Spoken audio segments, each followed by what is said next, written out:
Habari gani, karibuni, asanteni kwa kuwa nasi. As you all see, I am still working on updating all our branding, including our intro. So this is why we are coming in with a 30-second countdown as we continue to work.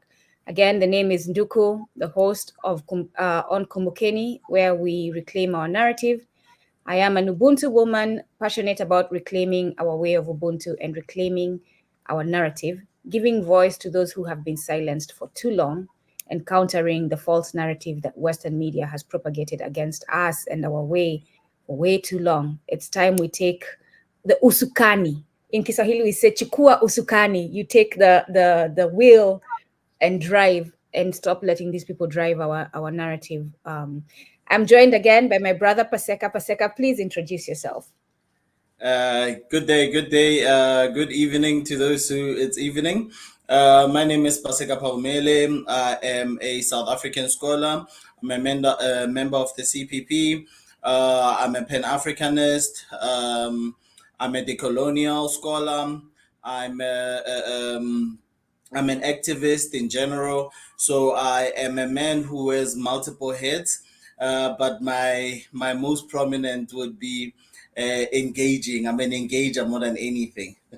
A true mwana Ubuntu, right? This is what we are. We wear different hats. There's no lane, because 1 minute I'm cooking for my children, 1 minute I'm cooking for the guests, 1 minute we're planning an attack mode and a defense mode. The other minute we are planning how we're going to grow the food. So we have many roles, and we always show up for them. Yes. Today, we talk about Julius Malema, as we were having our conversation last time. And we have these conversations regarding South Africa because they have an upcoming election. I believe it's May 29th. Yes, it's May 29th. Yes, May 29th. This May 29th, South Africa is having their upcoming elections. And we know that Julius Malema is one of the individuals who is running for the role of leader, president, to lead the country. Myself and my brother Paseka happen to think that he is the best choice at the moment, given the way we want to see Ubuntu, Africa move forward. He is not perfect. Neither one of us is. And therefore, we are having this conversation, hopefully to reach out to him and to reach out to those who are going to be voting to see how we can work with the best option, Julius Malema, and how we can reach Julius Malema so that he can be an even better leader than he is already now, because there's always room for growth. So the conversation is Julius Malema and the power of listening. A critical factor. Listening is a critical factor in effective leadership. Our brother, please present to us why you say that Julius Malema needs to improve on his listening, right? We're not going to call him he's not a good listener, because he does listen to some extent. He wouldn't be where he is if he doesn't. But why he needs to improve on his listening so that he can be an effective leader. Thank you, my good sister. I think you summarized it properly when you said there's a reason why we picked Julius Malema, because there's a number of other candidates who we could have decided and chosen to speak about, but none of them actually fulfills what we as Pan-Africanists, what we who identify as Ubuntuists, and I know that saying Ubuntuist is a bit problematic in scholarship, but who identify with Ubuntu, why we decide that he is the best of the lot. Julius Malema himself, the reason why I believe that we need to spend time and discuss him, diagnose him, and analyze him is that of all the candidates who argue that their attempt is to they present themselves as Pan-Africanists, he himself has done more for Black people than most of these who present themselves as Pan-Africanists. And that is very important, and that is very key, because in discussion with other people, you hear why they say, you understand why they say, no, he hasn't done much, we'd like him to do more. But I think an answer to that is Julius Malema currently is not the president of the country. What he does it based off the limited access to manpower, human resources, because most of what Julius Malema does is not from an economic or financial point of view. It is mostly from using human resources. A lot of his strengths come from him being able to um, to bring people together for a common goal, specifically black people and those who think from Africa, because I know that there are some white people even who love him who love him so much, like they generally do believe in him. And I think those ones are some of those who actually are able to think, because we have a limited amount of thinkers, specifically white thinkers, in South Africa, because it is easy to critique Julius Malema. And when you critique him, you are not able to explain why you hate him, because you genuinely do not understand him. It's easy to critique something that you don't understand. I mean, these are people who do not understand the idea and ideology of whiteness. So if someone does not understand that whiteness does not mean a white person, then you are not going to go anywhere in discourse with such a person. So I think that was me trying to give the reason, the context, the rationale for why we chose Julius Malema, and it's very important. You can just sit there and think about it. That out of all the candidates to the coming elections, no one is as close to the people as Julius Malema. Yet so far, because of his other what other people perceive him as, and I will speak to these in detail. So for context again, when you think about what I've done so far, me and my sister Ndugu had a discussion, and we spoke about having to speak to other people, because it's easy to give your opinion, but what about others? And I'm fortunate enough that I am surrounded by a number of people who are thinkers in discourse. A number of people who are of an understanding of South Africa's reality. And those people do not speak from a point of emotion, a number of them, not everyone, but they do think and conceptualize their rationalism of why they say what they say. And it's not an easy thing to do. If you are able to say what you say and understand what you're saying, then you've won the race. You are halfway there. So um, why we speak of Julius Malema not being able to listen, and that is a critical point of being a leader. You cannot be a leader, or you cannot be in leadership if you're not able to listen. Because at the end of the day, you should be able to say, I take my stance here, and I will not let anyone come and sway me otherwise. But when so many of the people who previously supported you and who are even thinking of leaving you say, but we are not happy about this policy or how you've presented this policy, then you really need to start to introspect. And introspection is very difficult. It's one of those things that not everyone is able to do. And you can see people who do not see fault in themselves. And that narcissistic behavior becomes quite a problem at the end of the day, because when you have full control and power of a country, you cannot afford to have that level of narcissism. And we know that most of the great leaders have a certain level of narcissism, but you need to measure where that is. And listening is the key feature in you measuring where it is. Because if you're able to listen, if you're able to hear critique, then you're going somewhere. You're going somewhere. So I just want to speak to a few people that I interviewed. I interviewed a lot more than these, but there's a common theme that is coming out, right? A common theme is actually specifically what the topic is about, because I did not present to them what we are going to speak about today. I did not say Julius Malema and listening. I actually just presented Julius Malema himself as an individual. I asked people, what do you think of Julius Malema? What's your stance on Julius Malema? Genuinely, like, what do you believe Julius Malema is capable of? And all of them, all of them, all of them said the exact same thing. He is a very smart man. They heavily criticize him, but they say he is a very smart man.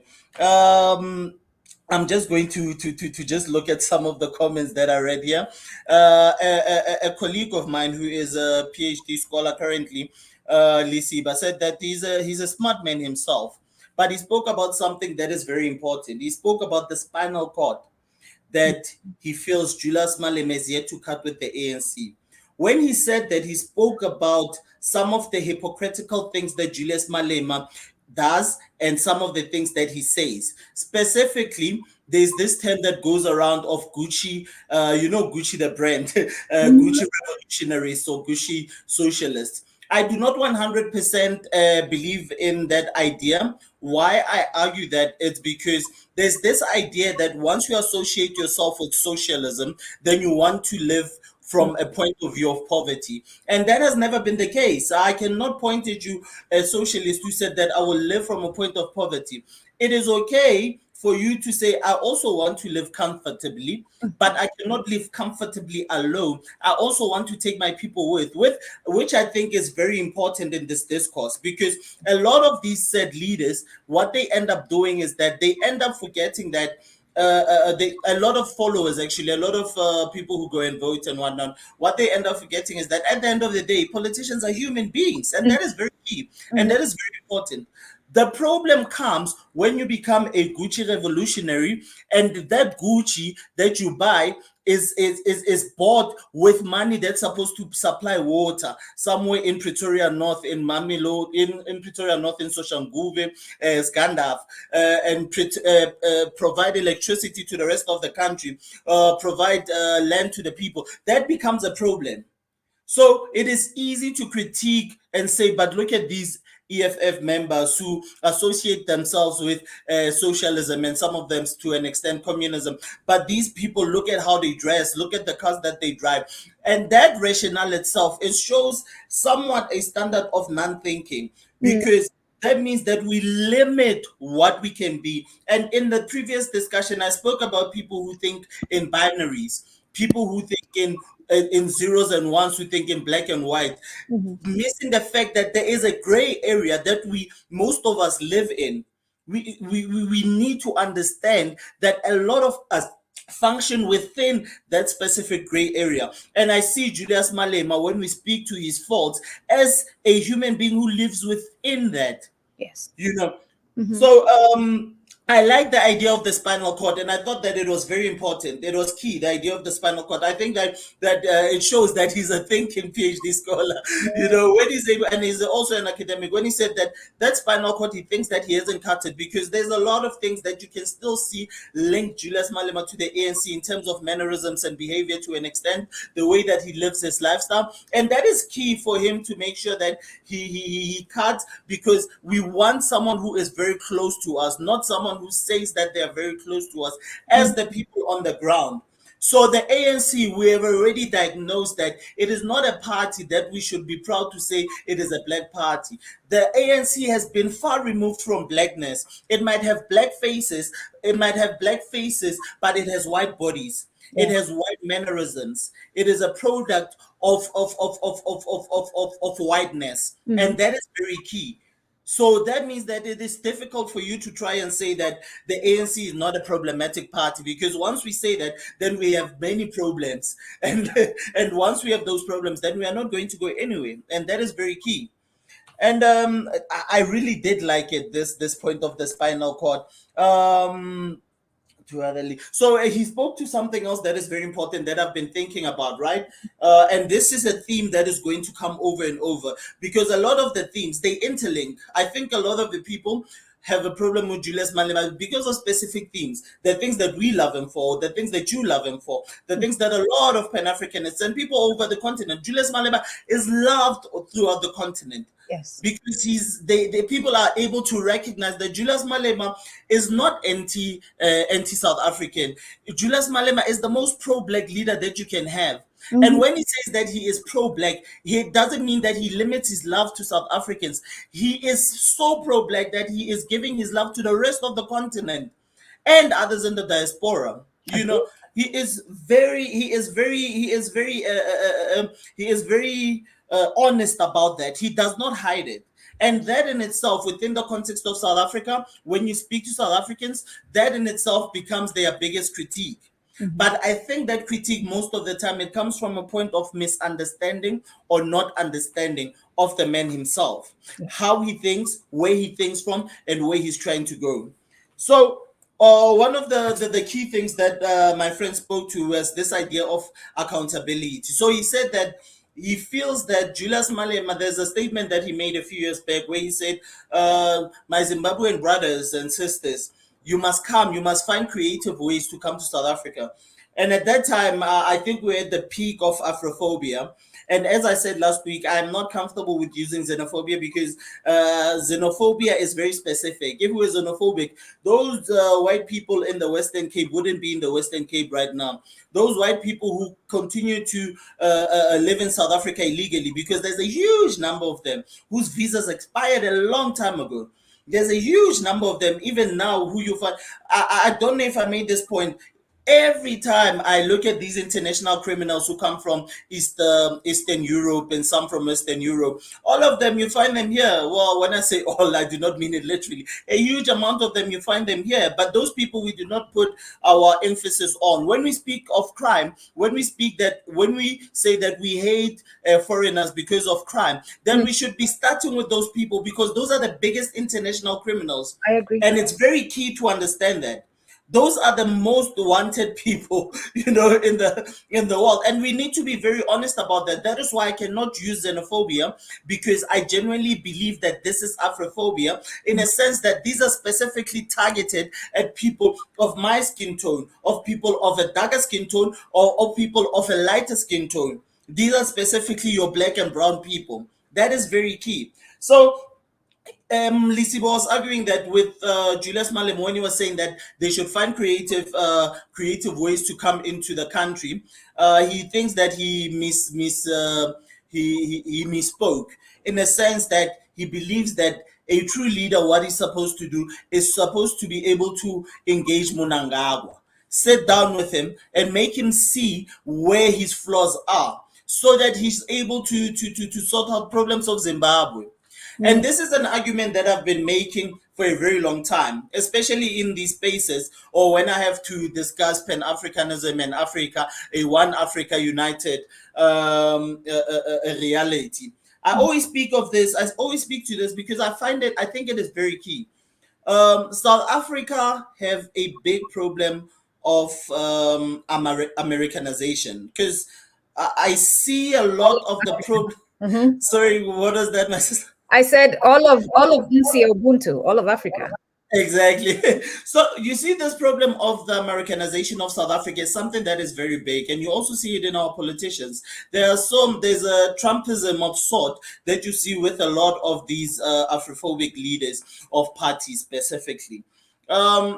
This Americanization of South Africa, what it has done is that we think that we are superior to the rest of the continent. There's this belief, even in speaking, like I said, words mean things. Last week, the week before actually, I spoke specifically about why words are important.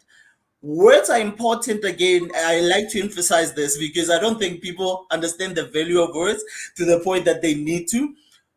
When you listen to a South African saying, hey, so and so, my friend, was in Africa the other time, or you were speaking to someone in Africa, what that means is that you are not speaking from Africa. It means that you do not identify something that is very important, that you are in Africa yourself.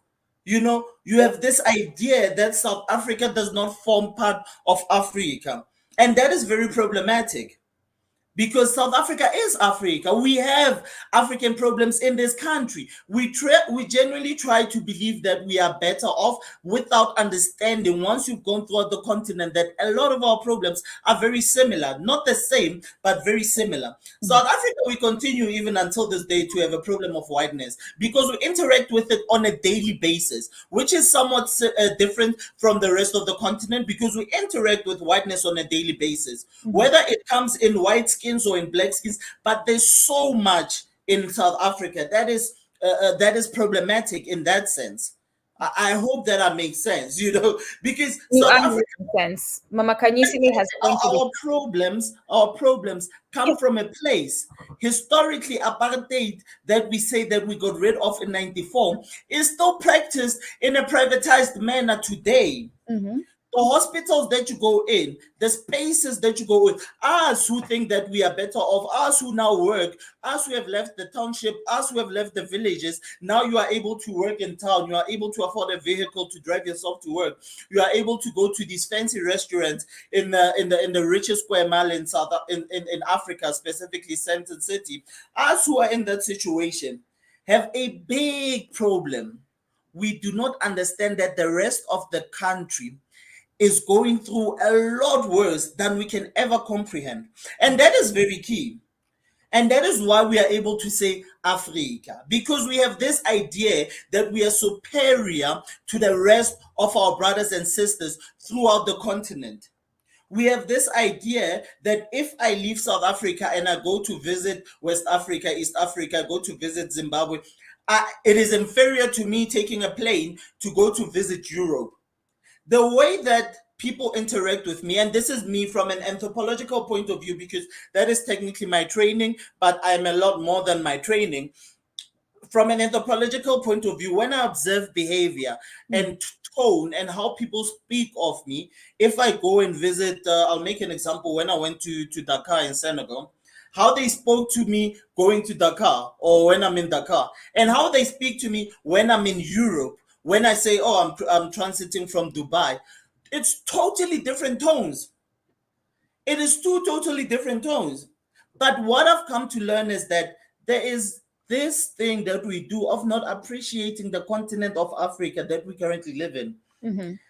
And I think most of the people who do that are the people who have not actually gone through Africa when you have actually met Africans. Because we also need to understand that those foreign nationals in South Africa that we meet, they have a reason why they're here. Specifically, African foreign nationals, they have a reason why they're here.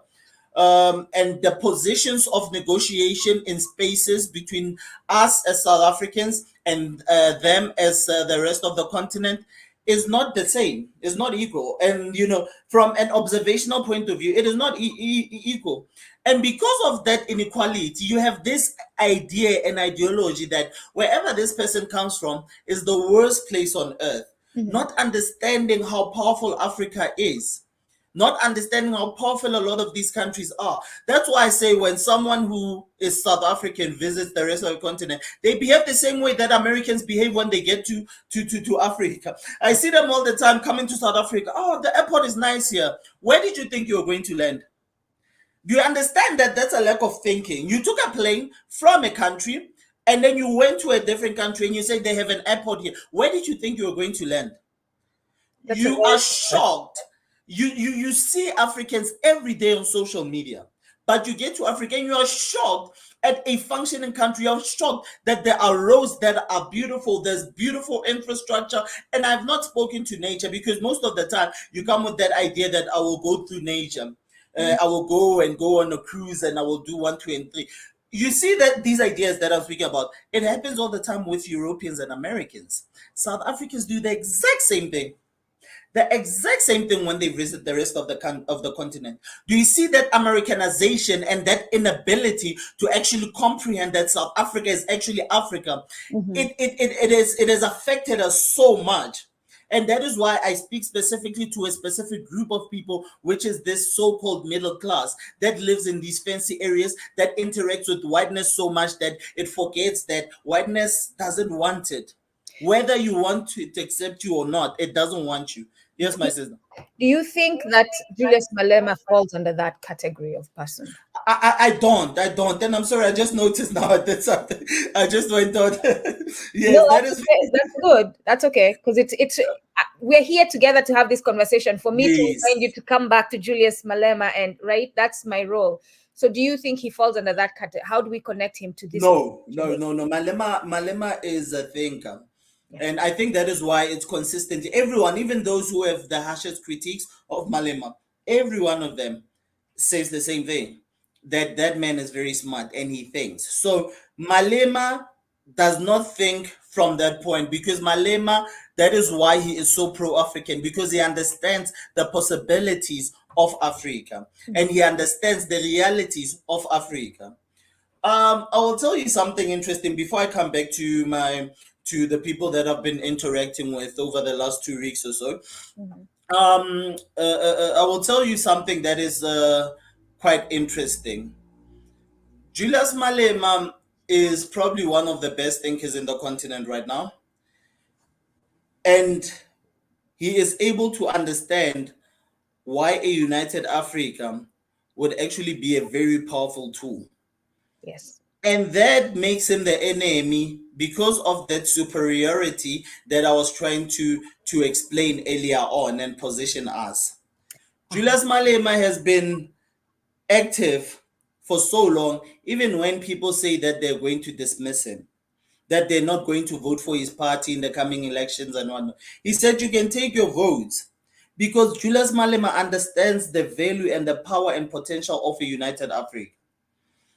So are you Here, saying, as you say that yes. quickly, if I may jump in, are you saying that the elite, I'm going to call them the elite in South Africa, who see themselves as superior to the rest of Nsia, Ubuntu, Africa, do not agree with Malema because Malema is pushing for the united Nsia, Ubuntu? No, not in that way actually. And this is the funny thing. This is what you'll notice because those ones I don't think they're the elites. The people that I'm referring to, these are the so-called middle class. Because South Africa, I think we all know, is one of the most unequal societies in the world. And when we speak of the elites, we are now speaking about those people who control everything.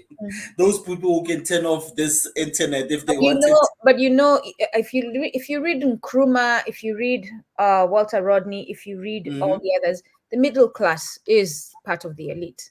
In fact, Oh yeah, they yes. point out the middle class to be problematic because they are seeking to be like the top, right? Mm, And are mm. willing to abandon the bottom and want no association with the bottom because they're in the middle. So they are the elite. But go on. And it's perfectly said actually, because the in thinking you are at that point, and that is very important because what these people do, they have this assumption that they are closer to the top 1% than they are to the rest of the country, and that in itself is a misunderstanding of where you are. Most of these middle class that we speak to statistically are financially closer to those who we see as the working class, those who we regard as the poor of the country. If you lose the job that you do, Exactly. most of us will not even be able to function for 2 months, 3 months, some even a month. If you've done well for yourself, maybe even 6 months, you I can am push. literally living exactly what you're describing. Last year in August, I was middle class, earning a Mm. very good paycheck, and all it took was for them to say you're terminated. And in Hmm. 2 months, I'm putting out a GoFundMe, help me, I'm about to lose my. So yes, please keep talking. That is very important, and I think that is why I sometimes struggle with trying to say that I can bracket them. I think ideologically, as you said, I we can say that they are elitist in their thinking, and that is very important in here. But from a socio-economic point of view, it is impossible. It's difficult. Julius Malema himself, right? Julius Malema is a very strong man in a sense that even when the ANC went against him, he had strong backers. Mhm. And I think he does believe in these backers who are a part of that elite. And he's made very good friends. He had a lot of problems when he was a part of the ANC with what the culture of the ANC. And that is very key for us to understand. And I think specifically when we speak to that point of having these friends who can take you out of difficult positions. Mm. So Julius Malema himself, I do not believe that he recognizes himself as an elite, but I think he does have positions which are very different from a huge majority of the population, and he recognizes that because he spoke to that. In one of the interviews a while back, I think it was about 2, 3 years back, he said, actually, it was before COVID, he said himself that you need to understand that the poor will come and eat the elite Yeah. at one point. And I'm paraphrasing him here. And he said, you know where they'll start? They'll start with me because I present myself as one of them, but the lifestyle that I live is not the same. That takes a lot to say that. You is know, the ability to be able to comprehend and understand where you stand and try to fix it from that point onwards. Because if you do not understand where you stand, then what happens is that you start thinking that you are a part of the masses, but you are not. But the masses can see that you are not a part of them. And if the masses can see that you are not a part of them, they will eat you. It is very important to understand that they will eat you. So I think I can just move away from my friend here, and I will speak to what Mbulela spoke to, and he was one of the harsher critiques of Malema, one of the more harsher critiques. And you'll notice, as I said, a lot of the themes are the same, and I think South Africans will need to understand and comprehend that the pros outweigh the cons. Julius Malema has more for us than what he doesn't have. As we say, there's no perfect individual, more so a politician. If you find a politician who is perfect, then you're probably in heaven.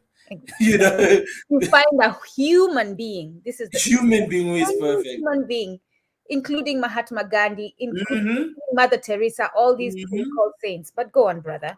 You know, don't even start with Mahatma Gandhi, because when Gandhi was here in South Africa, that man was calling us kafirs, which is basically nigger in America. Like this, so you see, like you don't A even you lot can't can rap on Mahatma Gandhi. you know. So I wanted to speak to Mulele because he also spoke to something that was very important. That Julius Malema speaks of a borderless South Africa, right? A borderless Africa specifically, and he finds that very problematic because it goes back to the same thing that everyone speaks to: the problem of immigration. Yeah. And with a borderless South Africa, people believe that everyone will flock from where they come from, where they live. People will be coming from West Africa, East Africa, North Africa, and all the other countries will be finding themselves here. And I think that is irrational in thinking, Yes, it is. because you are working with the assumption that people have nothing to lose where they are. Nothing is working, nothing is functioning. Everyone will end here. And that is that superiority that I was speaking to. Say yes. You know, Yeah.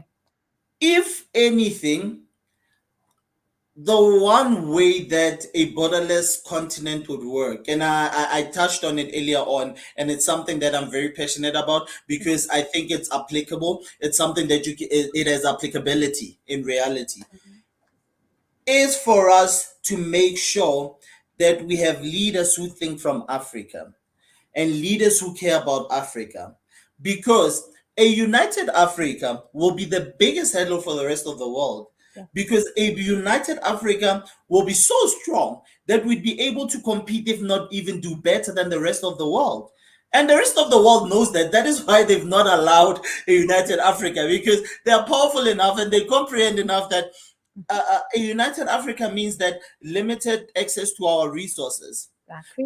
limited access to our human resources. Because if Africa works, it means that our brothers and sisters don't have to die on their way to Spain, to Italy, trying to cross on oceans and seas, Right. dying in their hundreds and thousands. You know, Yep. if because don't forget, cheap labor is very key to a successful Europe, and to a point South Africa. And this is what Julius Malema has been trying to teach people, and it speaks to the specific area of borders and unlawful access to the country, which he's been trying to teach people. And I think at some point some of our friends just do not want to understand what he's trying to say. Julius Malema has been emphasizing the fact that you blame African migrants who are African for trying to come to South Africa and finding a life for themselves and those they leave back at home. But you do not take accountability of these white people who employ Africans who they know they can manipulate, who they know they can cheat out of salaries. You don't blame them. You blame the person who is trying to find a solution for themselves. But when you look at it from that point of view, you now understand why it is key for you to blame this whiteness and this white monopoly capital that we've been speaking about for many years. Because for a large amount of the farms that function in this country, they function off labor that is people who they know that they can manipulate. And these are people who are in desperate positions. Julius Malema has been trying to teach everyone this specific thing for so long that the problem is at the very top, not at the bottom. If you were giving, yes. As you continue to talk, brother, I just shared the book 23 Things They Don't Tell You About Capitalism, and I'm thinking this is one of the books that I need to reach out to the author so that we can do a Ubuntu Kiswahili translation of. Brilliant. Because every single African needs to read this. This, including how Europe underdeveloped Africa, it is in the same space there. He talks about how Jun Chang talks about this very thing of undervaluing African labor. He talks about it is just a manipulation by the West, because he gives an example. He gives multiple examples, but one example I'm going to point out and let you continue is an example of a taxi driver in Switzerland, right? And a taxi driver in India. And he says that taxi driver in India is probably more qualified and more deserving of earning that, let's say 100,000 a year, than the one in Switzerland. Why? Because the one in India, given the terrain, given the environment, is a better driver. Yep. Right? Than the one in Switzerland. The one in Switzerland is driving in roads where no one is overtaking. They're not cows crossing and human beings crossing. The one in India is a hustler who knows how to swerve and move based on the cows and the goats and the people and the traffic and all that. But this is the thing. We, Wana Ubuntu in Africa, are very capable, right? I saw a post this morning that I commented on YouTube. Two Wana Ubuntu women who apparently gave this mathematical solution to a problem that has been going on. And the headline, and I think it's on 60 Minutes, is two Black women surprised the world with something, something, something. And I said, only a world that has been sold on the lie that whiteness is superior is surprised by this. Yes. Because we who know that we are capable are not surprised by this. We're like, yes, that we do that. That is another day in being Mwana Ubuntu. But yes, please continue. Thank you. Thank you. About capitalism, yeah. Thank you. I think when we speak about borders, a lot of our problems stem from specifically that, and I think that is the one thing that a lot of our own comrades and colleagues and friends struggle to comprehend. And if you understand that there's a pull factor, and there is some kind of guarantee for you when you go to South Africa where you're going to benefit, then you are likely to go to that specific country. We are all going to go there. So I spoke about two key things here that I think are umbrella things. This is metadata, right? And I think that these two things will have some kind of theme that will be some kind of themes that will be flowing through a lot of the ideas. The first thing was this thing of other African leaders who do not want to come together because they understand that they will be exposed. Because for you to have a successful Pan-African continent, a continent that centers Ubuntu, that means that these people will need to stop being corrupted, which is a theme that I spoke to in the previous discussion, being corrupted and serving needs of their puppet masters in the West.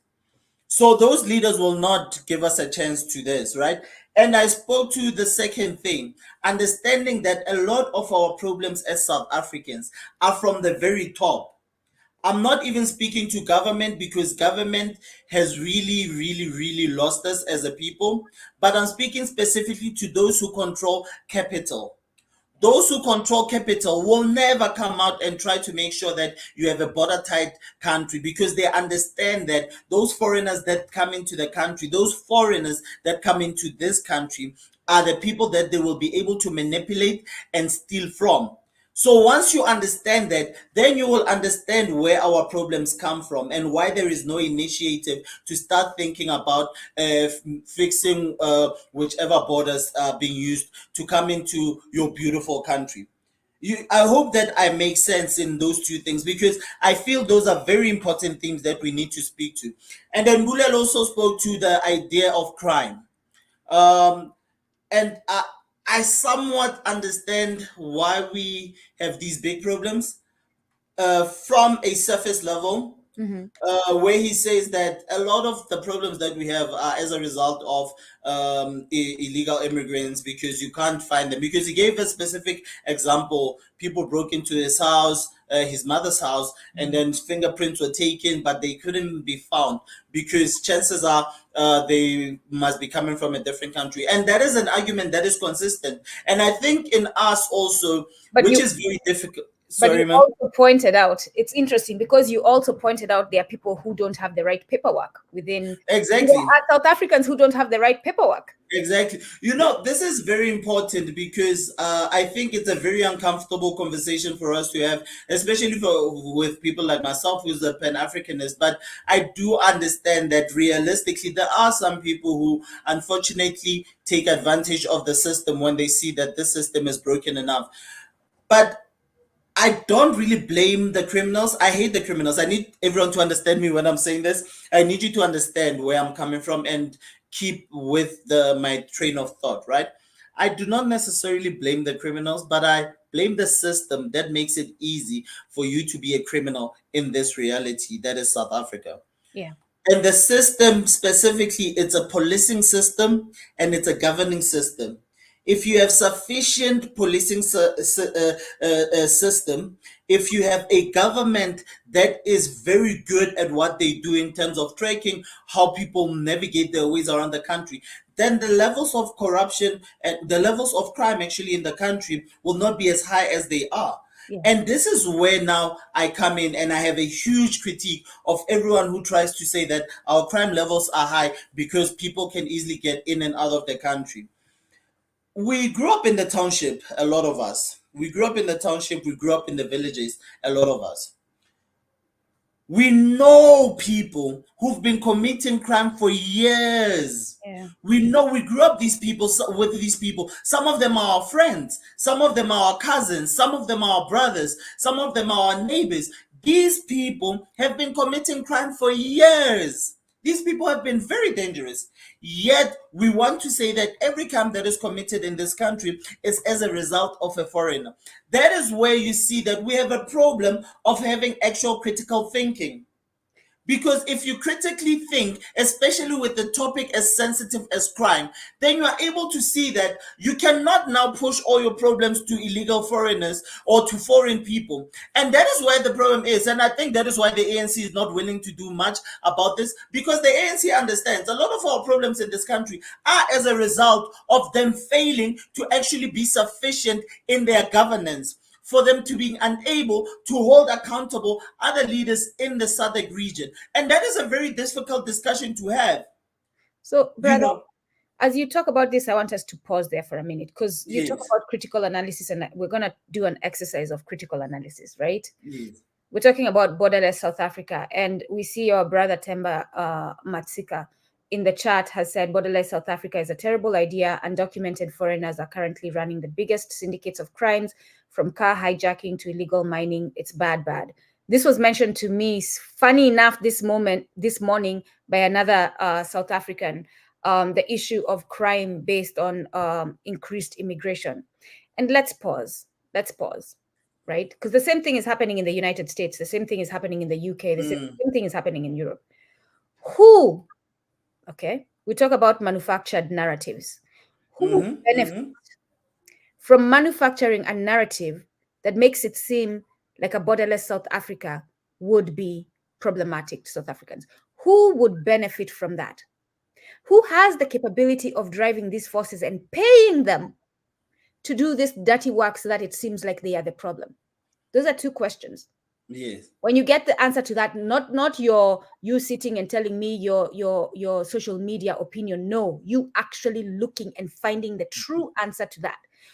Who would benefit and who is paying them? Like, follow the money and tell me who is paying these people to attack South Africans so that it seems like a borderless South Africa is a terrible idea. Who? So our brother Paseka is telling us the one group of people who are completely against this because they're going to lose is the top who control capital. That is something that we as One Ubuntu need to start thinking. Who is paying our brothers and sisters to go and commit these crimes so that it looks like there's unrest and so that we are distracted, paying attention to them instead of whoever paid them? Go on, my brother. With the comment that my friend made, Temba, I think it's a very common social media-esque comment that I've been very against. And that is why I think I needed to give the context and say, we as South Africans know people who we grew up with, who until this day are criminals. We know them. We know them. We've lived with them. You go to Social Movie, they'll tell you about the guy who grew up in this household and where that guy is. So by removing the ball from us and saying everything is as a result of illegal foreigners, we have already lost the plot, because it is important for us to comprehend that for a foreigner to be able to commit crime in South Africa, a South African must have been there to play a role. There is a specific role that South African would have played in there. I'll give you an example with mining, right? And I need everyone to understand why we are having this discussion. It's not a discussion on foreigners and whatnot, but it's a theme that consistently presents itself when you speak specifically about Julius Malema and why people believe he will lose the coming election, right? I will speak to mining, right? In mining, this one I like. It's not from social media, so if you read a lot of the articles, books, and watch documentaries, there's an entire system at place. The guys who are down there, illegal mining specifically, the guys who are down there who are digging the minerals and taking them out, these guys are from places like Zimbabwe and some from Mozambique, right? And there are some South Africans in that mix. The people who give them security are the guys from Lesotho, because they're heavily armed. The reality is that there's so much access to guns in this country that it's absurd. It's actually scary how easy it is for you to get shot. Just yesterday or the day before yesterday, a 5-year-old was shot and killed by people trying to hijack his father's car. So the levels of crime, and I understand why people get so frustrated that it's difficult for us to actually think from outside of what we think is rational, right? So it's the security is offered by Basotho, people from Lesotho, a huge chunk of them, and then the guys who deal the minerals, the guys who have contacted, some guys from Mozambique. But all these people are nothing as compared to who actually controls them, who they give these minerals to. And those are the people that you find at your sentence. Those are the people that you find at Bedford View.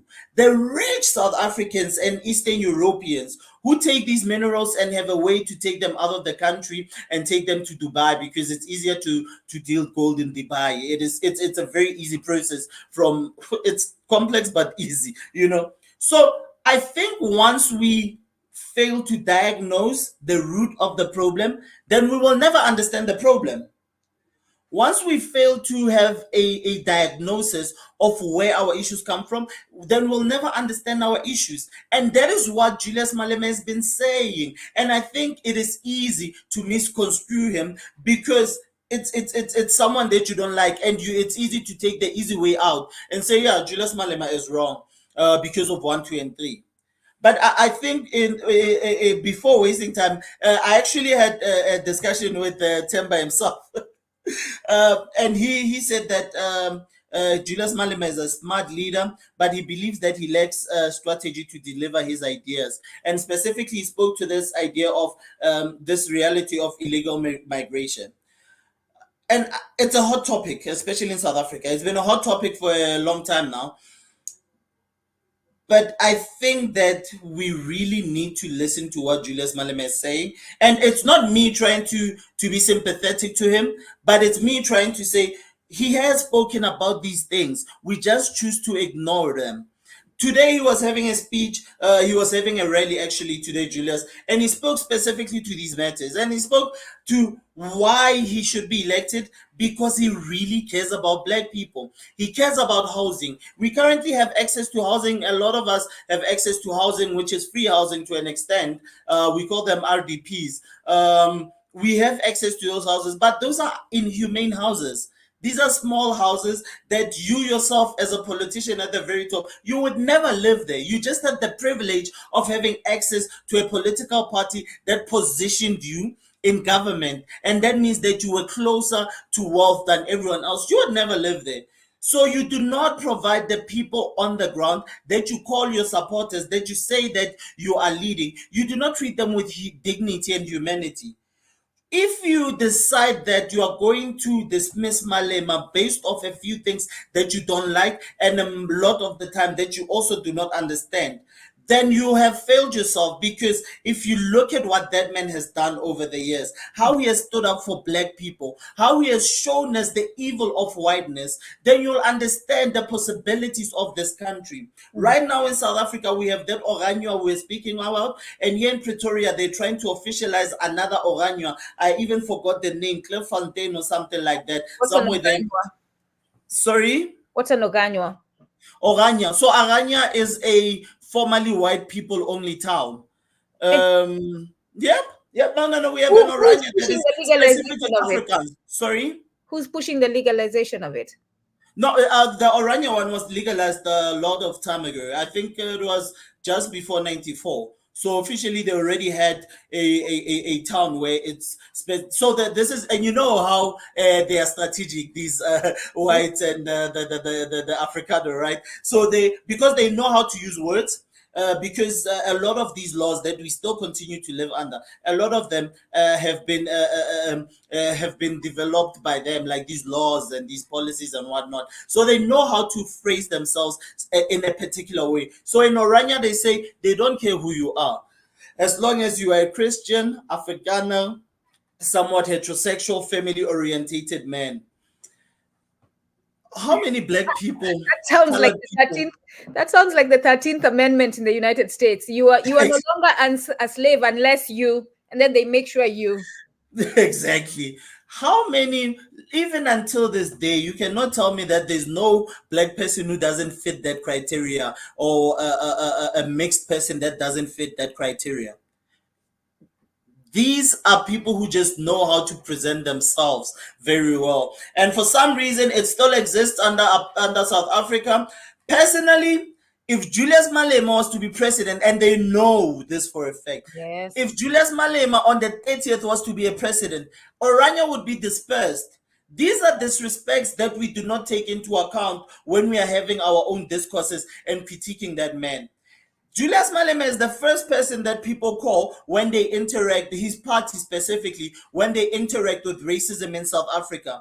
And I will tell you, when you travel even in Europe, where it's primarily and fundamentally a black, white countries, white continent, even there, you are less likely to interact with the same levels of racism that you interact with here on your land, here on this country.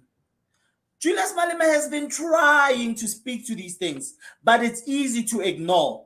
So I wanted to speak specifically to this idea of the illegality of a human. First of all, there's no illegal human being, and that is something that I need to unlearn, because I've been saying illegal immigrant. Well, there's no illegal human being. You are not born to be illegal. You are not born.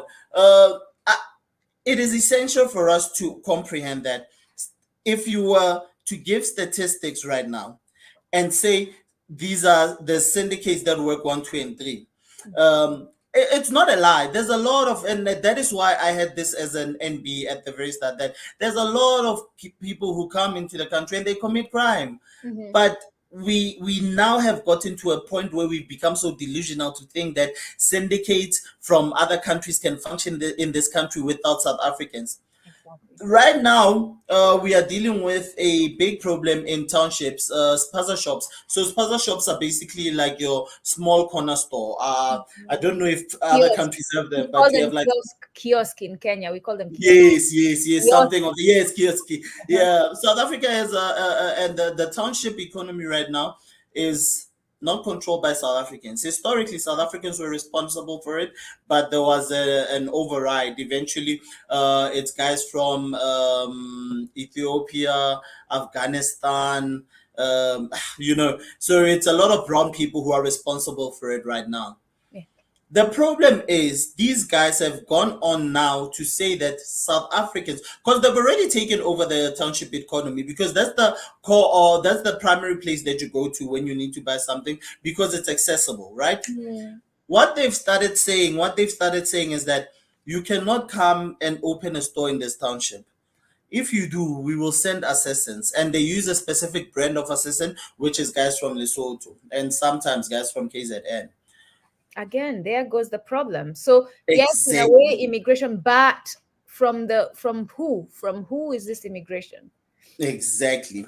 So I was reading an article a while back. I think it was last year or the year prior, where they were speaking about how these specific spaza shops that I'm speaking about, their money is able to support some terrorist groups, like your ISIS, your Al Qaeda, and the likes. And they showed the detailed diagram and the transaction of money, how it went from here to there, and that is worrying. Yes. That is worrying because, as I said, there's a bigger problem than what those guys are doing. And what they're also doing, those are not people who are like us, who are trying to get a united Africa that functions. Mm. They are far removed from that. If you have a sufficient policing system, if you have a proper governing system, something like that should not be a problem. But because of payoffs and levels of corruptions in the country, it is easy to have something like that happening in this reality. And with that being the problem, then who do we point the finger to? Obviously, I will not dismiss them and say, no, these people are also trying to make a living for themselves. I won't blame you. But for me, I always hold the government and the system that we exist in more accountable than anyone else. Yes. And why I keep saying these things is because that's exactly what Julius Malema has been saying. And that is why I agree with him to such a huge extent. Because if you listen into my line of argument, it is exactly that. Julius Malema has been making this stance for a very long time. If you are able to have a functional government, then at the very bottom, those rotten apples who come into the country deciding that I'm going to live a life of crime because it looks easy in South Africa, those people, if the government is doing its job, they will not be here. Exactly. And now we go to the idea of borders. This idea of borders. How do you have a borderless Africa if already with a border, you feel you have high levels of people who are coming into the country for bad ideas? It becomes difficult. And I think even Malema himself, he struggles with it because it means that you have to hold yourself accountable. And that is one of the hardest things, right? To hold yourself accountable and say, maybe I need to rethink this. And I think that thing that Lisiba initially spoke to, which I've been trying to preach for years, make sure that every country that wants a Pan-African continent, they speak to each other. After speaking to each other, because that is how Europe was able to survive, where you could live in Switzerland and then go and work in England without having to go through some crazy process. Those leaders have to successfully come together and they have to draft agreements. Those leaders have to have a specific list of things that they need to achieve, whereby you have low levels of corruption in that country. You have made sure, like, there's a specific roles that you will have played for you, and then you can be able to form this union of Africa. And then only then would we be able to say we are able to have this currency of ours, which is our own currency. And we know if that was to happen, the dollar would collapse. Yes. Because there's so many African countries who are just surviving off the dollar. Like you go to the airport, no, ideally I'd prefer the dollar. The dollar would collapse itself. And also it goes to that idea of why America would also not want this to happen. So But I'm glad you're talking about this, Brother Paseka, because as you address this border, and I'll let you continue in a minute, as you address the border issue, the only way it would work, you're right, it cannot be just one thing. The solution for Africa cannot, Ubuntu cannot be just one thing. And Malema knows this, but Malema wants to start, right? Someone has to start. yes. So Malema wants to start, but Malema needs to talk to Traore. Malema needs to talk to his other brothers, and they need to start having that union so that they can open up borders in multiple places. And you're right, there has to be a requirement. If you're a nation that is influenced by Western policy, if you're a nation that is allowing Western control, if you're a nation that is allowing Western organizations in your nation, if you're a nation that is upholding whiteness, you cannot be a part of this. If this borderless move is done by multiple nations, then we won't have a problem of everyone going to South Africa. We won't have a problem of everyone going in one area. And if these nations that are going to start this movement towards uniting Ubuntu have accountability measures, for example, if you're someone who comes from another nation, right, from another area, let's stop calling them immigrants, let's stop calling them illegal. If you're an entity who comes from another nation and you're causing trouble in this nation, you will be sent back.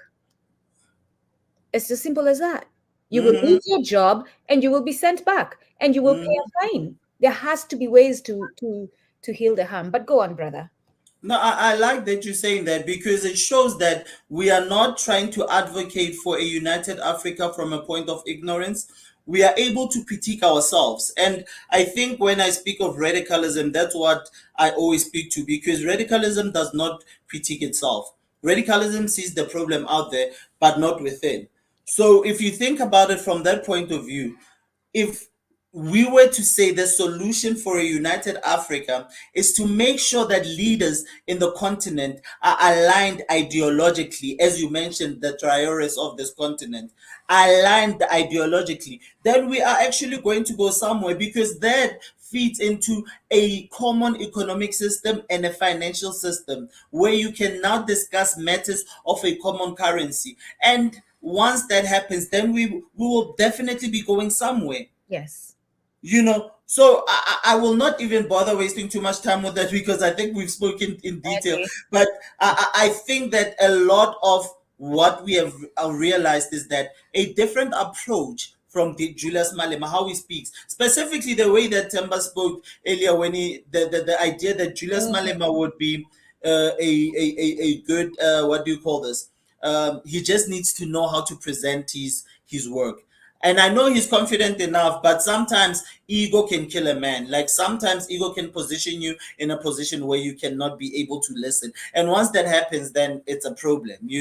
Yeah. So after that, I think the second person, the one of the key people that I discussed this was so far. So Cusco, he said that he's a fraud, he lacks action, he's controlled by ego, and then he also spoke about the other ones, migration and borders, right? So as you talk about that, that's a great place for me to interject. I'm going to Yes. So that's the one we are talking about. He's a fraud.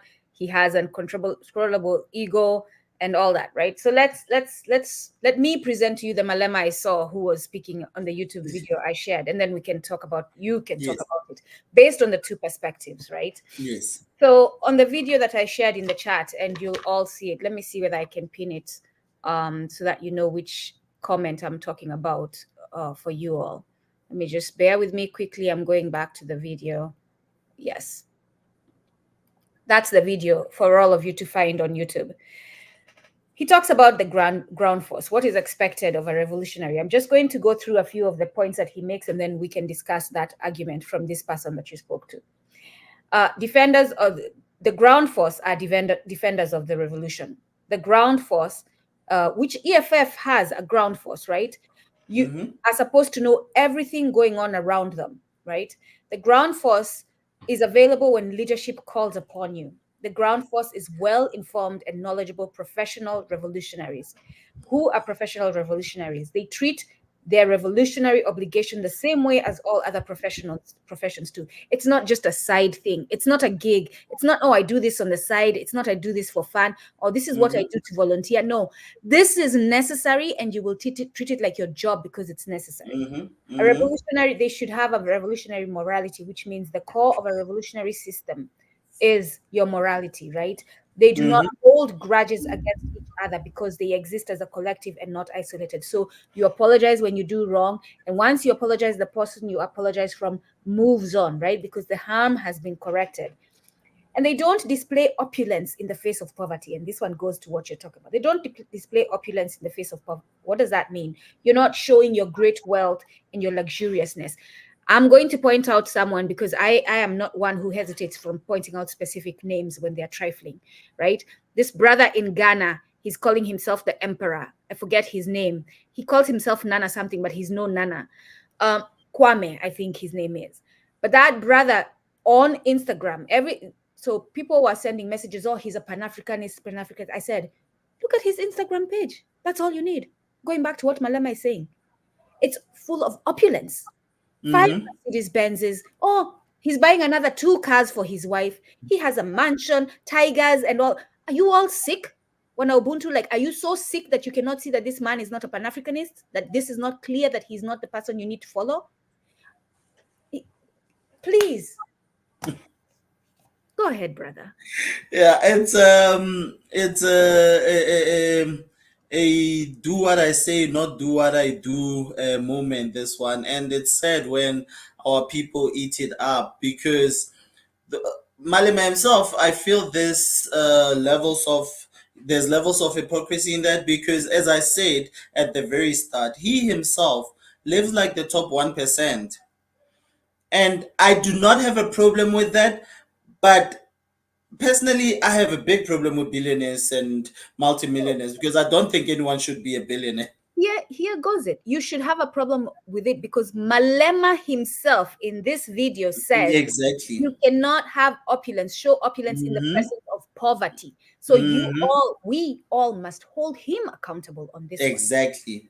Go on. I like that because that is very important. You cannot argue against opulence while you live in opulence, because what that means is that you become a hypocrite. And that is why I believe that Tofato said he is a fraud, because once you say that Africans should live in a specific way, you should also participate in that. And I do like the fact that I do acknowledge that he is self-aware. He is not ignorant to the reality of our people and to himself as well, because he sees that when he said they will come and eat me next, because he understands that he is no more a part of the very people that he speaks for. I think sometimes it's theatrics where they have to go to government dressed as tea ladies, as garden boys, and these words are very problematic in themselves. But that's an entirely different academic discussion, that one. But they go there dressed as maids, and already that you dress like that and you're wearing a Gucci and an LV shoe that's like 20 something thousand. You're wearing a watch with 100 and some. There's already a problem with that, because I genuinely find hypocrisy in that. And I also understand where they come from, but I genuinely do not think that if you really set yourself to be a revolutionary, that should never be the life that you live.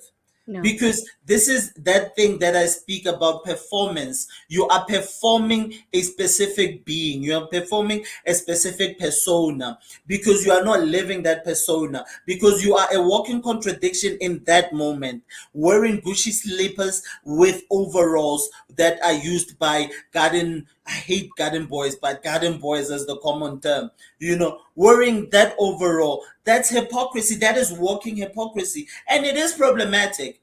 And I do understand when his enemies come at him and say you are a fake revolutionary. That is where listening comes in. And that is the most important thing, to listen, to be able to understand that he's already doing a lot of work. He might not publicize it. Him and the EFF, they're already doing a lot of work for the people on the ground. So he does not necessarily need to publicize all the good work that he does, but thinking to himself that this shoe that is with 12,000, with 25,000 rent, which is in dollars about $600, No. 600. Yeah, No expensive. $300, revolutionary, $600 shoes. no revolutionary should wear a shoe more than $100. Like, let's Thank just start you. there. That's a practical place. Let's Thank start there, you. all of us. None Thank of you. us should be wearing a shoe more than $100, or Thank clothing you. item, or Thank watch. You're a revolutionary. You're fighting for those who are earning $2 in Congo a day. So mm-hmm, nothing on you should be more than mm-hmm. $100. Let's start Exactly. there. Exactly. Because now it shows that you are not as solution orientated as you want to argue that you are. I am not in a position where I'm saying that I'm jealous because you're living this amazing lifestyle. No, I'm saying that if you present yourself in a certain way, you need to understand that the people are able to see that you are one of us, even in action, not you performing a persona, because performance is very problematic because it means that is not who you are. But if One of the arguments that a lot of people bring against Julius Malema, and for me as a Pan-Africanist, it's uncomfortable, but it's an honest reflection where they say to Julius Malema, when you are saying that everyone who wants to come in the country must be creative in how they come in, are you willing to leave your car open in the parking lot? Are Mm, you willing? Because South Africa, as I say, the levels of crime in this country are unacceptable. Are you willing to have a house without an electric fence? I don't know how common it is with you guys, but it's so common in South Africa. You have spikes on your gate. You very have electric fences. and Uh, metal windows. exactly. You're basically just at a point where you're saying, "Hey, no one must come into this country." They're saying, "Would you be willing to release all those things?" Because South Africans genuinely believe that the high levels of crime can be controlled if you control the border. I don't believe that, but I do understand where it becomes a problem because consistently, as a researcher, as a scholar, I do follow on news, and because I'm someone who is interested in crime matters and whatnot, I do follow up. Every now and then you have robbers who would be like a huge number of them. It's guys from Zimbabwe. Mhm. Sometimes you even find a lot of these guys who have military training. When you investigate them going Mastermind. backwards, you Mm. know, you have, so that is reality, and that is very key because once and now I argue that no, if a borderless continent is functional at this point in time, I also become a hypocrite because I live in an estate myself. Yeah. Every time I drive outside, I am nervous. So I understand that levels of crime are very high. You have discussions with some of your friends who've been hijacked, their car stolen from them. They'll Mm. tell you, no, this guy had an accent. And, you can hear accent. We Yeah. know each other. You can hear accent. And we can, some of these gents do tell you, like, I'm here to work. I came here to work. And they see it as their job. And I have a big problem with that because I genuinely hate crime. And that is why I hate corruption. But the main thing that I want to say, and I think that is key, that is going to address a lot of these things, which other candidate is better in this reality? Because you have the opposite of Julius Malema, who is Gayton Mackenzie. Gayton Mackenzie has positioned himself as a South African Donald Trump, This is a white even man. worse to a point. This is a Sorry? white man. He is a mixed man. He's a mixed man. He's Mm. a mixed man. So he has presented himself as this radical who said, like I saw yesterday, he said he's going to build a wall that's going to take a few trillion rand, which is a few billion US dollars. A wall. That's Donald Trump's speech. Like you listen to a lot of these things that these guys say, you can just hear. That's why I go again to that idea of the Americanization of South Africa. You know, Look at this, brother. he's Look at this as you talk about that point. Look at my comment there and yes, yes, the yes, point yes, yes. as you talk about that. Tie them together, please. Take away the providers of these weapons, take away the brokers of the of the minerals who pay for these criminals ways of accessing resources, take away the total capital controllers who pay our brothers and sisters to cause unrest. Once we do this, Ubuntu, and all Ubuntu nations will know peace. I cannot I cannot disagree with. I can. Yeah, I cannot be able to be against that statement because it speaks to that top meta thinking that we spoke to, that crime at a lower level, what we see, and I say lower, but it's traumatizing. South Africa is a very traumatized country. Crime at the very lowest level is as a result of the very top level. The wealthiest of the wealthy who control everything from what we consume in terms of media, from our thinking, the way that we think. Because if you don't have anyone who is an immigrant in this country, those people will not be generating the same amount of money that they're generating. And it's not just those who own farms who employ immigrants. It is not those who own super, what do you call this, shops, like your grocery shops, who employ illegal immigrants. It is not just those, but those who also buy the minerals that they take from these mines and these old mines.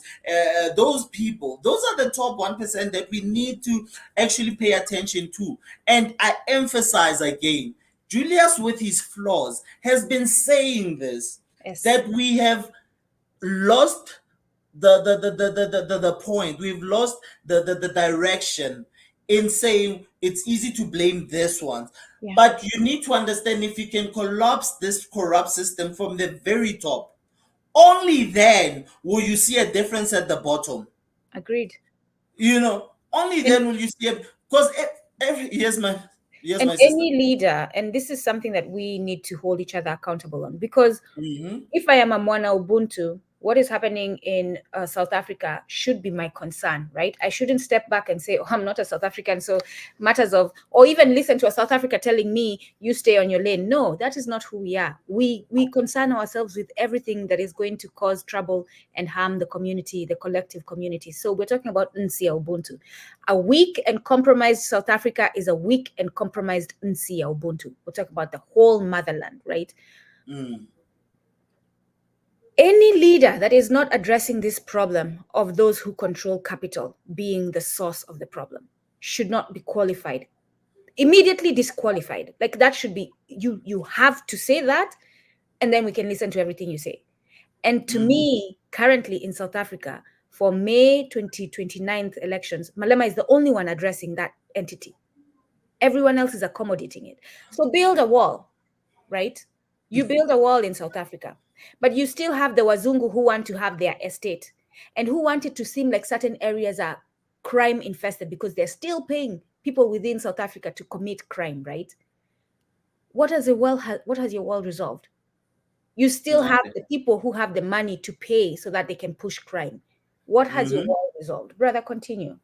And I think that is that higher level thinking that the EFF when you finish, there's a question for you in the chat. So finish your statement and we'll pull up. Okay, the EFF calls it higher level thinking, right? They don't call it that, man. I call it that, but it's basically they call it superior logic. So it takes superior logic for you to be able to understand the reason behind what is in front of your face. It's easy to take the easy way out, to say I'm going to build the wall. I'm going to deport all immigrants. I'm going to. That's the low hanging fruit. But it's not solution. Even, yes, my sister. It's not even. So this is another way we need to change our mindset. There's nothing superior about the way I'm thinking. I have decided to be authentic in the way that I confront the things that are coming to my mind, right? This fool, what's his name again? Mackenzie. This fool knows very well building a wall will solve no problem. But he's manipulating the people. It's not that he doesn't know it. It's not that he hasn't thought it. It's that he's not willing to tell the truth and to stand by truth and to actually solve the true problem. It's as simple as that, and it's a bit frustrating because I like that you're saying this is just supposed to be common knowledge, but I've come to learn that there's no common sense. I genuinely, for years, I believed in common sense and ideas of common sense, but I've come to learn there's no such thing as common sense. But let me speak to the question that you were referring to. Oh, here, there's the question. Please ask Paseka why he thinks Gayton Mackenzie has spearheaded as xenophobic, and we're not calling it xenophobic because Gayton is not pushing the white people away; he's pushing the African people. So it is Afrophobic, as Brother Paseka taught us. Movement like Dudula. What's Mackenzie's angle politically to support such? It's populist rhetoric, right? Because Dudula are the people who are saying no immigrants from other places, right? yes. They were very popular. They've gone like that Dudula. That means you've been very invested in these politics. Those ones were just steam. They are gone, and they were meant to go. Like it was one of those populist movements that were not going to go anywhere. So a guy like Gayton actually is a populist. He says what he thinks people want to hear. There are some things that he genuinely believes in, and you can see when he speaks to them, he is genuinely passionate about them.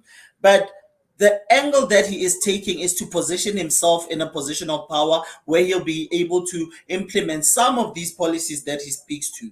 But Gayton Mackenzie speaks to things that he thinks everyone is interested in. And that's why I say that Gayton Mackenzie presents himself as the opposite of Julius Malema, especially when it comes to matters of immigration. So Gayton Mackenzie has positioned himself as I think in American politics, it's your right radical wing. He's positioned himself on the far right. You know, he believes in capital punishment. He believes in death squads. He believes in a lot of things that you just think this is not 1881, and we are not going to function within this reality that you want to set us in. And he believes in this idea. Don't forget things like Dudula, movements like Dudula, and that's the one movement of. Can I say idiots on this platform? I really want to Yes, say you can idiots. say idiots. Thank Do you you. want me to say it with you? They are idiots. That movement is a movement of idiots. And why I say this is because you can see people who cannot think. They have they have a branch or a collective in that movement who believes that all foreigners must never be in this country. But when they say there's all foreigners, they're not speaking about white foreigners. They're Exactly. not. Those very whites that I was referring to at the very start of this discussion, who still until this day occupy Western Cape, they're not speaking about them. Specifically referring to Afro people. And Yes. that is where the problem is. These are people who cannot think. And these are people who think that there's no one who's offering a speciality when they're working in South Africa. I can point to you a number of Nigerian brothers who are doing brilliant work here, who are working as doctors and etc. I can show you Ghanaians, I can show you East Africans, I can show you a lot of other countries.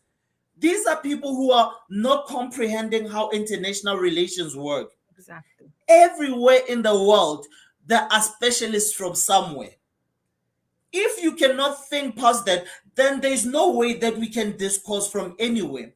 Yeah. So that is why things like Dudula actually put me in a very uncomfortable position, because those are non-thinkers, and movements of non-thinkers are not movements that I think we should even platform them. But Gayton Mackenzie, I genuinely believe, if you listen to all his interviews, every interview, he speaks of populist rhetoric, the Trumpization of politics in South Africa, and the Americanization of South African discourse. That is the gate in there. And that is important for us to see and comprehend. So, So, yeah. yeah. No, please do not apologize, and please feel free to call idiots when they're idiots, because they open their mouths and they do action and show you how idiotic they are. And it's not just to call people names, it's to say, why are you not using the brain you've been given by our originator? Like, why are you misusing your capability to think and do better? Because that's literally what they are doing.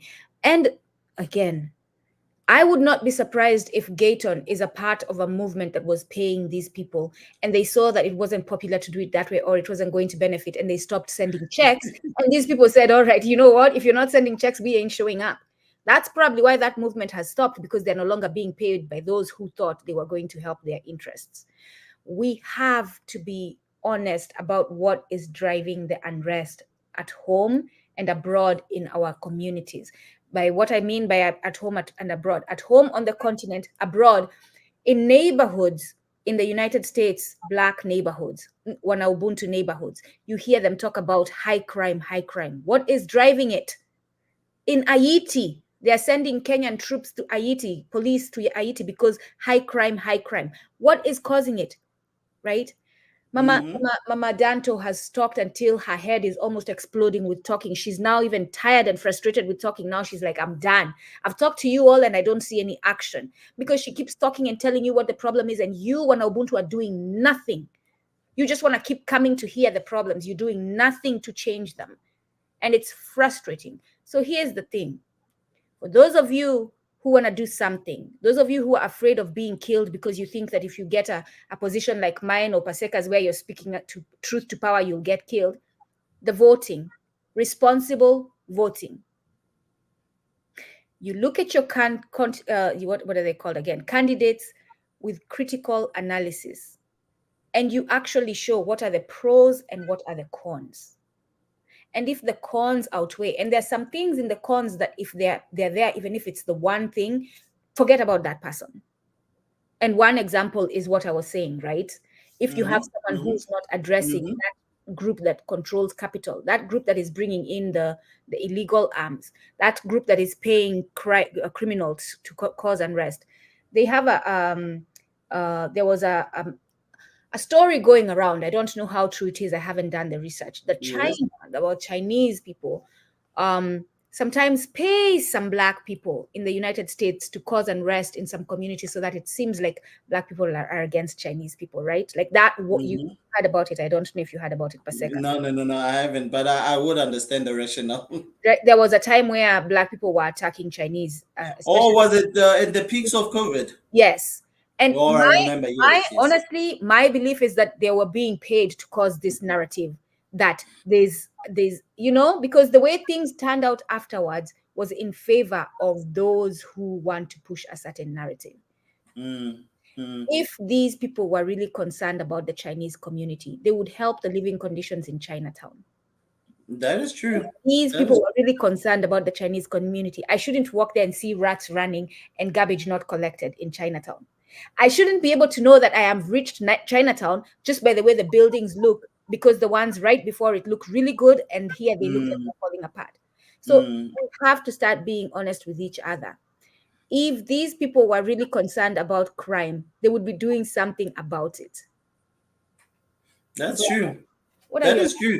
That is true. No. You basically just summarized, I believe, what we've been speaking about. That if you want to understand the reality of South Africa, and you understand our crime, you need to be able to, not our crime, you understand crime in this country. You need to be able to comprehend how everything has control or is being controlled from the very top. And the irrational thought to simplistically put things is what is going to put us in trouble in the future. Earlier on today, I was speaking to my partner about this and about Malema specifically, and she said something that is very key, right? She said that I just asked her the same way that I said, this is what we are going to speak to Malema and whatnot. And she said when she was speaking to her uncle many years ago just said, Malema is the perfect candidate for us. This guy has so much potential to take this country somewhere. But the problem is that he doesn't listen. And a lot of the chats, and that's something that I didn't speak to because it also takes time. A lot of the people that I had discussions with spoke about how Malema shows them symptoms of some fallen leaders who were dictators in their countries. And I do get where they're coming from, because where they're coming from is that a leader who doesn't listen is a leader who believes everything they say is correct. And that in itself is a symptom, and it's a symptom that needs to be diagnosed. Because if we say that Malema has characteristics of a dictator, we have people like Gayton Mackenzie who comes out and says, I will be a dictator. Yeah. But we do not problematize them the same way that we problematize Julius Malema, who offers us more in terms of potential than he offers us problems. And I think when you have a party of the most educated people, then you are actually going to go somewhere. There is no one who can convince me that a party like the EFF, which is a party that is full of graduates who have Western education and some African education, but who are able to think from Africa, a party that has so many scholars, is not able to think of solutions to our problems. If they also decide to not listen, then we have a problem, because now we don't know who we are going to support. And I think if they actually listen to what the people on the ground are saying, if you ask a South African, what do you think of Malema? They say, I would vote for him, but I need him to change the approach that he uses. If not, someone will be more straightforward and say, I need him to stop with this borderless ideas of his. But as a Pan Africanist, I argue that I think the approach might need to be changed on how you unite Africa. And they like saying this thing, which is something that you touched on even earlier, that Africa uniting now in South Africa because you are the only one who wants that. No, but you need to understand that the reality of the matter is that it's because of these nationalistic leaders who are throughout the continent, who are so corrupt and so broken, who steal from the population and the people on the ground and take all those resources to Europe. The issue is those people, because those people will not even agree to ideas of Pan-Africanism, even if they present themselves as such. Those are people who are living in opulence. I can give you King Moswati here in Swaziland. I forgot what's the new word. I'm sorry for that. There's a new name for Swaziland. In Swaziland, King Moswati has the most amazing cars. He drives the most comfortable cars, the most wealthiest of cars. He has the most expensive watches. He has APs, he has Rolexes, he has everything that you can think of. A life of pure opulence. But the common Swati person on the ground will tell you that I'm living in poverty. Leadership is the most important thing in this continent, and that is exactly what we're lacking. If you're going to deal with corruption of whiteness in this country, and as I said the other time, understanding where corruption comes from, understanding that corruption is not a random product, corruption is actually as a result of those big corruptors at the very top. Every corruption case, everything that comes out, there's always the white man at the very top who does not become an example of what corruption is. Yeah. That is very important. I'm glad you call them the corrupted. I'm glad you call them. We have run out of time, my brother, and Thank you, need my to sister. bring you back again. I'm glad you call them the corrupted, not the corrupt, but the corrupted, because someone is manipulating that. And just like I thought, by the way, as you can see, my brother Baruti Katembo just shared, yes, that narrative led to the anti-Asian hate bill in Congress in the United States. So someone had an agenda. And once that agenda was fulfilled, all of a sudden, Black people love Asians. They don't attack them anymore. It's like, we have to stop and ask ourselves, what is going on in this world? So my question to you as we close, if you had the role today to be Malema's advisor, right? And he has won the elections, and you are a Mwana Ubuntu who's grounded in serving your community. Quickly, in 2 minutes, because we got to go. What would you tell Malema? My advice to Julius would be, well, if he's in power, that means he would have listened to people in the first place. But I would genuinely tell him to never sell us out, because that's very important. And to also be careful of who he has around him and what those people say to him, and make sure that he doesn't have a lot of corruptibles around him, because a lot of our African leaders who pushed Pan-Africanism, who were Ubuntus, who were Bantu of this continent, who wanted nothing but the best for this continent, were taken out by those around them, because the West doesn't have power in this continent unless there are those in this continent who are willing to topple this continent. Without them, they won't go anywhere. And those are some of the biggest problems that we have in this continent. So I would tell him to look at those, that he does not become the next Sankara. You need to make sure you are not the next Gaddafi. You need to know who you're working with, who's around you, and you need to make sure that you have people who actually care about this continent. And I genuinely believe that Julius Malema, as much as he doesn't present it as perfectly as he can, as much as sometimes people find him too hostile, he has the best interest of the African child at heart.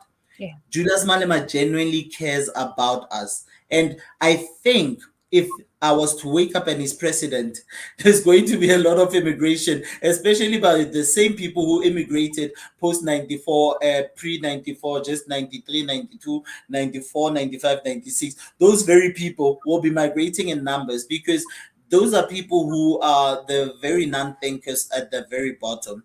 They'll be running away because they failed to understand what Julius Malema has been Oh, we saying. need And I'm them not to being leave. big. We need them to leave. So this is going to be my request of the ancestors. Please let him win, because we need the white. We need the Wazungu who are exploiting to leave. Let them run quickly. Get your sneakers and run right now, Wazungu.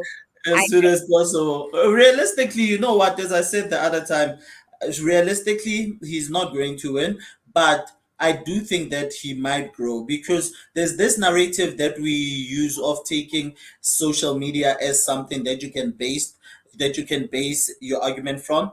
And we lose when we do that because even in the previous election, Julius Malema was heavily supported by social media, but the numbers did not say that he was supported. So I think he also identifies who his target is. So I'm just hoping and I'm hopeful that he does grow because you cannot have a country that is so racist where it is not based anywhere in Europe or the rest of the West. This is Africa, yet you have the biggest racists here. And here is my last word. And I'm going to say, our brother has said that Swaziland's new name is Eswatini. So here's my last word as you say that. Yes, it seems, and yes, my brother is right. Practically, it seems like Julius Malema is not going to win. But given our conversation today, and if you are a Mwana Ubuntu, an African, sitting at your home and you're going to see this or hear about it, here is the question to you. Would you rather pick someone who has potential to fix or pick someone who's clearly telling you they're not going to fix and they're going to cause trouble? And what is trouble to you? Are you, as a Black person, going to be able to live comfortably, find a home that where you can live comfortable? Are you, as a Black person, going to be able to be employed wherever you are? You, as a Black person in South Africa, going to feel like the country finally belongs to you, or will you continue feeling like it belongs to the white people who remind you daily that it belongs to them? Those are the things that Malema is offering. And this happens in the United States, right? You have a lot of Black people supporting Trump, and I don't get it. Paseka. We will come back to this conversation at another time because I got it. We will. Thank you very much, So my much sister. for your analysis, because your analysis is not biased, or as much unbiased as it is you give us. And I like that. You give us both sides of the story and practically help us find a solution based on the facts that are presented. And I thank you for that. Thank you very much, my sister. Again, to let the people know what CPP stands for. Convention for Pan-Africanism and a Convention for Pan-Africanism and Progress. That is a very important movement that's taking us places. Yes. So look out for CPP, Convention of Pan-Africanism and Progress.